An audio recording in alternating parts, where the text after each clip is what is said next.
After the recent truce, we saw Palestinians celebrating on the streets, perhaps because they successfully prevented the eviction of the families living in Sheikh Jarrah. Or perhaps they were just happy that they wouldn't have to sleep with the fear of air raids lurking around. But in all these photos that floated over the internet, we saw rubble and dirt all over. Israel claims that it would take a couple of decades for the Palestinians to simply rebuild the infrastructure destroyed in recent attacks, and satellite images do show the devastation. We saw a multi-story building being leveled in broad daylight. Leave aside the destruction of the underground tunnel system in Gaza. It reminds me of the climactic scene where one of the characters is, I'm not naming the movie or the character, is being asked, did you get what you wanted? Followed by the emotional dialogue, and what did it cost? The answer followed everything. Do you see any resonance there, or is the victory being celebrated as it is means something very different on the ground there? Like what were the Palestinians celebrating about? I personally was not celebrating. I was grieving over the lives of many, but I understand why some were.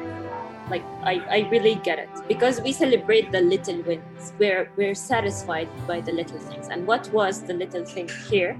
That Israel is the one who requested a ceasefire, and that's not the usual. The usual is that they keep hitting, and no one is able to resist.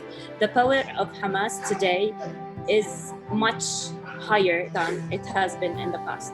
And Hamas, regardless of anything, regardless of my beliefs or anything, it's the only one that has the capacity to resist Israel by arms.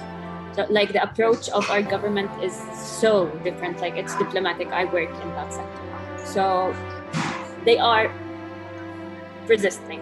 So regardless, Palestinians felt that for the first time somebody is standing up for them.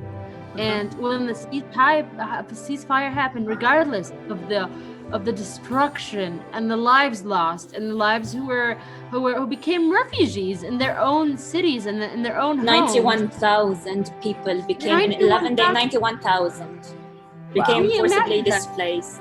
Exactly, left without homes, but they felt for the first time that somebody is standing up for them. And it's just not about Hamas, but it's the world community for the first time is standing up and it's voicing out and saying, hey, those are people who deserve a normal life just like anybody else. I mean, with all the sadness and all the destructions, and I know this is making me a little bit emotional, but it was just this little celebrations just to say, hey, like, you cannot keep hitting at us, because at one point you're gonna stop. And there was somebody who came and resisted and made them stop.